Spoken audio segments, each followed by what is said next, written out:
side from Charlotte. You're watching WBTV News live at 5. It's been a frightening thing for many, but it had its good points because the community did come together. Live at 5, rebuilding continues after a major fire ripped through downtown Statesville last week. We're live and on your side as the community works to bounce back.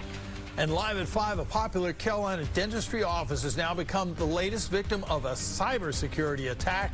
We're on your side with what you need to know if you had an appointment with them. But breaking news in that condo fire investigation near Uptown that we've been telling you about all afternoon. Charlotte-Mecklenburg police now say one person died in the fire. Fire crews first got the call around 1:30 this afternoon to a two-story condo building. And this is a look at the damage there. This is on 8th Street in the 4th Ward neighborhood. Look, extensive damage to this two-story condo. CMPD says while they were combing through the building, fire crews had contained the flames. They found one person dead inside. Now, the cause of the fire remains under investigation. They have not released the name of the person who they found dead. We have crews at the scene. We are working to get you more information, and we'll bring you live updates throughout the evening. Well, live at 5, it's been 1 week since a major fire swept through several buildings in the heart of downtown Statesville. And take a look at all the destruction left behind here. Thank you for sticking with us live at 5. I'm John Carter. And I'm Siobhan Bryan. Thankfully, no one was hurt in that fire. Livelihoods were affected, though, as some businesses have closed. Others are trying to find a way back. WBTV's David Wisnett is live in Statesville this evening. So, David, do we know if these buildings can be saved? Siobhan, we don't know that for sure. I saw some assessments of the damage still taking place today, so the jury's still out on that one. But one thing that is for certain, a lot of folks in this downtown community took a look at what happened 1 week ago, and they found out there were a lot of things they could be grateful for. The owner of the Vanilla Bean Coffee Shop described this last week like this. It's been traumatic. It's been dramatic. It's been a community coming together to help others. Last Tuesday, while firefighters worked tirelessly to put out the flames, Emily Noland met a need. It was cold. I got a phone call early in the morning that there was a fire on Broad Street, and it's with us being here, we came and made hot chocolate and coffee and just set it out here so people could have it. In the days since, many are taking stock of what happened here and what could have happened. It could have been worse. It could have been a lot worse. It could have been a lot worse, and luckily they was able to handle it. Firefighters told us last week it was the kind of fire they dread, with buildings packed so closely together, yet the fire was contained. A lot of people are grateful for firefighters. And this is a tragedy, to say the least. Todd Wooten runs Wooten Jewelers, a staple in downtown Statesville for nearly 50 years. It's directly across the street from the scene of the fire. And I hope they will rebuild, or at least, of course, put another building there. For now, shop owners like Wooten are dealing with the closed-off lanes and the reduced parking downtown. AJ's Heavenly Discount, while not destroyed like neighboring businesses, is still closed. Merchants say the tragedy has brought many of them together, and they hope to maintain those new relationships. And it's a traumatic way to meet people, but it's nice to see that people cared enough to come out and join and help each other. And of course, we're still trying to find out any update on the investigation as to what caused this devastating fire. The city tells us that they do not have anything to release on that yet. They said as soon as they have something, they will put it out and get it to us. Reporting live in Statesville, David Wisnett, WBTV, on your side. I know so many people are looking forward to the end of that investigation. David, thank you. John? Well, live at 5, we have new pictures of the car authorities believe an escaped inmate accused of killing a Wake County deputy could be driving. First, let's show you the suspect. Here he is. This is Alder Marine Sotelo. He was being held in a jail in Farmville, Virginia, awaiting trial. Authorities believe he escaped sometime early Sunday morning, but the Piedmont Regional Jail didn't realize that until another inmate escaped more than 24 hours later, early Monday morning. Now, the FBI in Charlotte believes Marine Sotelo may be driving an early 2000 red or burgundy Ford Mustang. They say it has a 30-day temporary tag. Now investigators believe Marin Sotelo's sister Adriana is the one who brought and supplied the escape with the Mustang. You're encouraged to immediately call 911 if you see this car or Marin Sotelo. Well, it was last August that police believe Marin Sotelo and his brother Arturo killed Wake County Sheriff's Deputy Ned Bird. Deputy Bird was on his way to canine training when he noticed a suspicious vehicle. His car video picked up the sound of 6 gunshots. The brothers were later arrested in Burke County. Now, as I mentioned here at the start, Marin Sotelo is one of 2 inmates that escaped that jail in Virginia. The other, you see on the right side of your screen there, is Bruce Callahan. He's originally from Lumberton in eastern North Carolina, was being held on federal drug and weapons charges. Stations in Raleigh have reached out to Deputy Ned Bird's family about the situation. His sister says she's praying that Alder Marin Sotelo is caught as quickly as possible. Live at 5, one person's in the hospital this evening following an apartment fire in East Charlotte. Charlotte Fire says that the firefighters arrived at an apartment on Sloping Oak Road, were able to control the flames in 15 minutes. Medic says one person inside the apartment was taken to the hospital with minor injuries.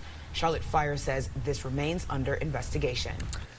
All right, right now we want to turn our attention to the weather this evening. It's taking a live look from our HD Tower Cam here in West Charlotte, looking eastward. Another windy day in the Queen City, a cool one as well. So let's bring in meteorologist Rachel Coulter now. And Rachel, I understand things are going to get even chillier tonight. That's right. Even as the winds calm down and this clouds that we have moving overhead and a few of the sprinkles associated with them move out, temperatures are going to drop pretty quickly.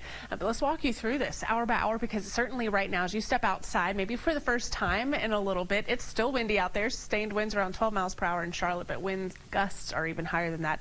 18 mile per hour sustained winds in Rock Hill. You've got temperatures in the 60s for most of the area, low 50s, so it's blustery out towards the mountains. That tower camera is still getting knocked around by these winds, and you can see some of those darker clouds passing overhead as expected, and that's why we have that low wind chance for a few sprinkles in the forecast for the next hour or two, and certainly some of the clouds. And it's still windy. There's the wind gust right now in Jefferson up to 35 miles per hour, about 30 mile per hour wind gust reported there in Shelby. So we have this wind advisory that's going to go into effect for just about 2.5 more hours for most of the area, excluding our southeastern counties, unless you're in Avery County. That actually does run technically until tomorrow morning.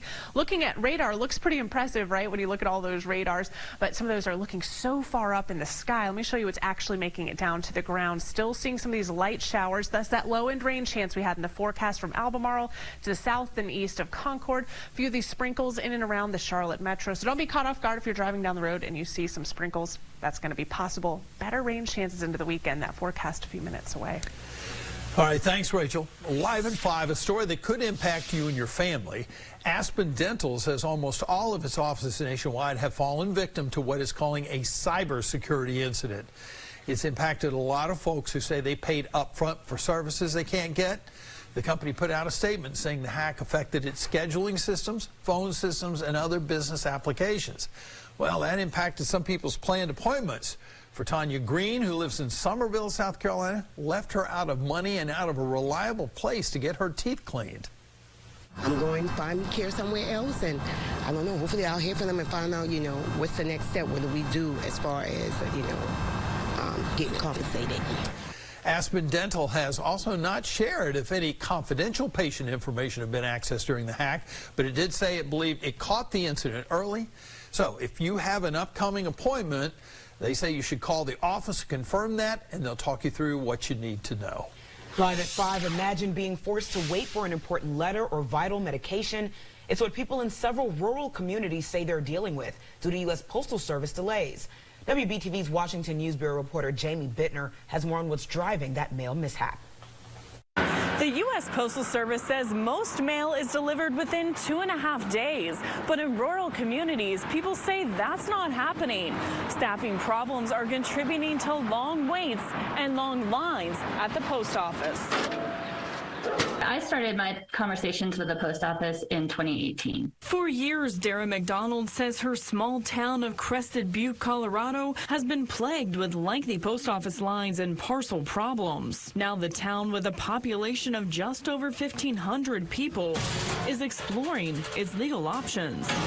Crested Butte joined with 6 other Colorado municipalities to pursue understanding our options to file a complaint about the subpar service that we've all been receiving for years now. Are you having staffing issues too? That's absolutely a big part of the problem. Staffing issues are also at the center of complaints in rural communities in Vermont. Congressional lawmakers say poor customer service has been reported in Hinesburg, a town of 4,600 people. They've also heard of mail delays in Williston, South Burlington, and Windham County. I brought it up with the chair of the Oversight Committee. I feel like we should be doing more oversight of the Postal Service. We're really calling on the postal management to manage, get the personnel, get the systems in place, get the mail delivered. United States Postal Service. Vermont lawmakers drafted 2 letters to the post office to highlight the problems. The post office's 4-page response acknowledged the personnel shortages, citing a tight labor market for making it harder to find employees. In a statement to me, a spokesperson adds 97% of the nation's population receives their mail in less than 3 days, and we are working hard to correct service-related issues in other limited areas. In Washington, I'm Jamie Bittner. The historic Mother Emanuel AME Church in Charleston is currently undergoing a big renovation. Of course, this was the scene of that terrible, deadly mass shooting back in 2015.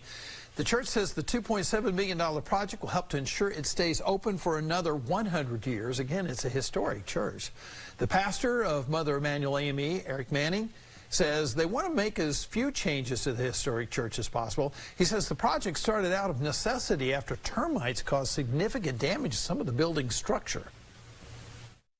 You want to ensure that those who have had the opportunity to come to such a historic church, to be a part of it, to be members of it, to visit it, will have that same opportunity years down the road.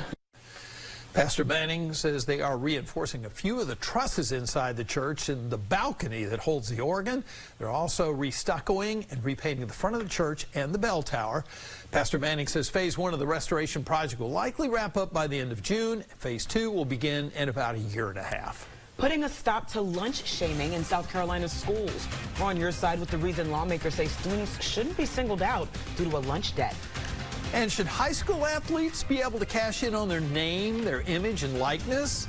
We're on your side with a debate happening today.